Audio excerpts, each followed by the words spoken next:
Car falling off a jack. Okay, so fixing a car looks pretty safe, right? Because the car isn't even moving. It's just sitting there, you got your tools, and maybe some guy on YouTube did the entire repair in 8 minutes while wearing a perfectly clean shirt somehow. But cars are honestly kind of terrifying when you think about it, because you've got 1 or 2 tons of metal sitting above you, fuel, electricity, hot oil, compressed springs, pressurized fluids, spinning parts, and a bunch of bolts that haven't moved since 2007 and are now basically fused into the earth. Probably the most obvious accident is the car falling off a jack. Maybe the jack slips because it's on gravel or soft asphalt. Maybe you put it under the wrong lifting point. Maybe the hydraulics slowly lose pressure, or the car moves while you're pulling on some stuck bolt. Car falling off jack stands, and even jack stands can fail if they're crooked, overloaded, sitting on random pieces of wood, or placed under thin metal instead of the actual support point. The car can also shift when you're using your entire body weight on a breaker bar, or when removing something heavy changes its balance. Lifts can let the car roll off if the parking brake doesn't work, the wheels aren't chocked, or someone tries pushing the vehicle while it's raised. Vehicle starting or moving unexpectedly. Someone might reach through the window and start the car while it's in gear, bypass a starter circuit during testing, or restore power without warning anybody nearby. Electric cars make this even stranger because they can be completely silent while still switched on and ready to move. Objects falling. Engines, transmissions, axles, and fuel tanks can rotate or fall the moment the final mount comes out. And people always seem to discover that the final bolt was apparently holding the entire universe together. Wheels, brake drums, and hub assemblies can lean toward you, roll across the shop, or fall from storage. Hood struts and tailgate supports can fail while your head is underneath them. Slipping on oil or coolant, and even if the car itself behaves, the floor might be covered in oil, coolant, tools, hoses, and random parts. A mechanic creeper becomes a skateboard the second somebody steps on it, and one tiny socket on a concrete floor is basically a metal banana peel. So yeah, the jack is for lifting the car, not holding it above your body for 3 hours. Use proper stands and chocks, and don't trust a random block of wood with the full weight of a vehicle, because gravity is very patient and it has nowhere else to be. Explosion. Then there's all the stored energy stuff, which is where car repair starts becoming less like fixing a machine and more like carefully disarming several traps. Coil springs hold a huge amount of force, and if a spring compressor slips, breaks, or is positioned badly, the spring can shoot across the room like a giant metal slinky that has decided it hates everyone.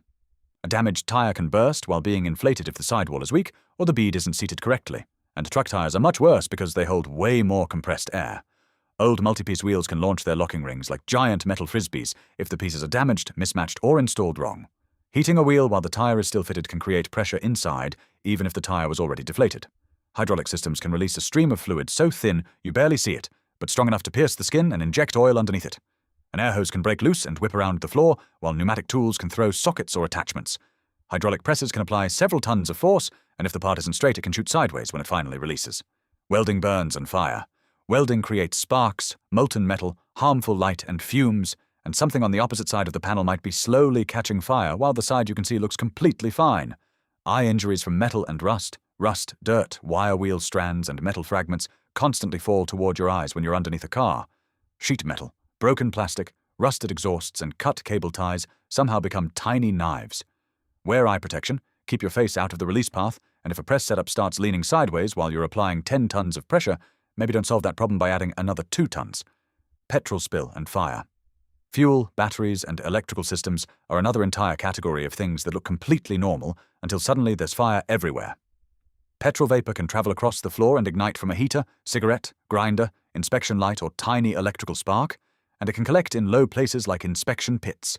Someone might be draining a fuel tank into an open bucket and realize halfway through that the bucket is nowhere near big enough, which is a bad time to start planning. Battery short circuit. A wrench can connect the positive terminal to the car body and immediately heat up, spark, or weld itself in place, and rings or watches can do exactly the same thing except they're attached to you. Hybrid and electric vehicles can carry hundreds of volts, and their capacitors may remain energized after the vehicle has been switched off. Damaged orange cables, inverters, and battery modules can cause fatal shocks or burns.